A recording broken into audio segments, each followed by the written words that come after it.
proseso ba nung pagbalik mo? Recovery.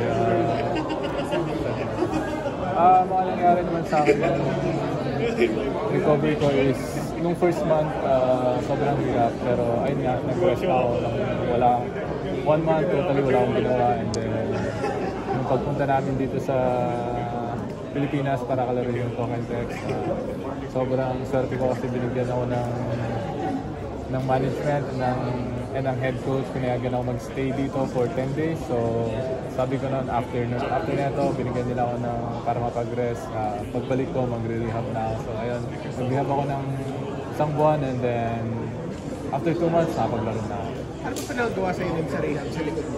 Actually, more on ano lang, strengthening lang ng core and ng back ko. And also, syempre, pinatakbo-takbo rin ako kasi ayun nga, kailangan ko maging in shape. Hindi naman kunwari yung pagkaabot sa kundi, nawala ng pakiramdam ng extra? Hindi naman, pero sobrang sakit na kasi nung pagkabagsak ko. Sobrang sakit. Hindi ko na, I mean, not totally hindi ko magalaw, pero pag naglalakad ako, kailangan na-contract yung core ko. When sabay ba kasi yung lumalabas? Ano mismo yung diagnosis sa inyo? Not totally sa spine yung ano niya eh, yung spine mismo, yung sa gilid niya lang na ano. So I have may fracture lang ako dun sa dalawang ano. Hindi ko lang tawag dun eh, sa bone niya sa gilid. Napaga ba yung recovery mo o sakto lang? Actually, hindi ko alam. Pero hindi ko dahil sa willingness ko rin talaga maglaro and matulungan yung team. Nag-decide na rin ako. Pero actually, yung head coach namin, sinasabi niya na take time, huwag muna kung hindi ka pa talaga totally healed and nakapag-rest or naka-recover.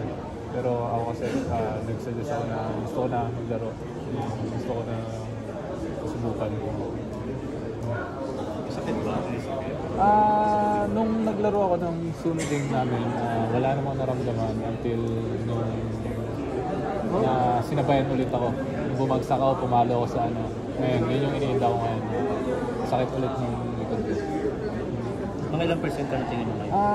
I don't know, hindi ko masasagot eh kasi hindi ako sure.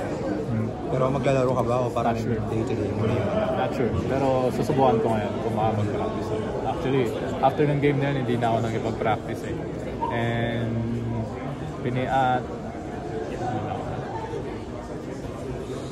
Friends, may iwan ka rito?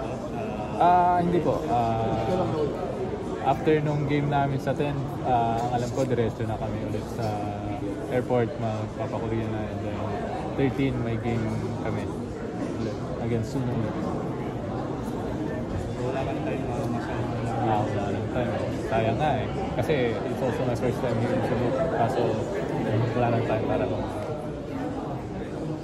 friends, nakiros na ako sa suot mo. May story ba? Special ba yung sa Wala naman. Ito lang, ewan ko, kay Kobe kasi ito yung last, ang tawag dito, yung farewell shoes niya, diba? Na-score ko lang. Kaya try ko lang.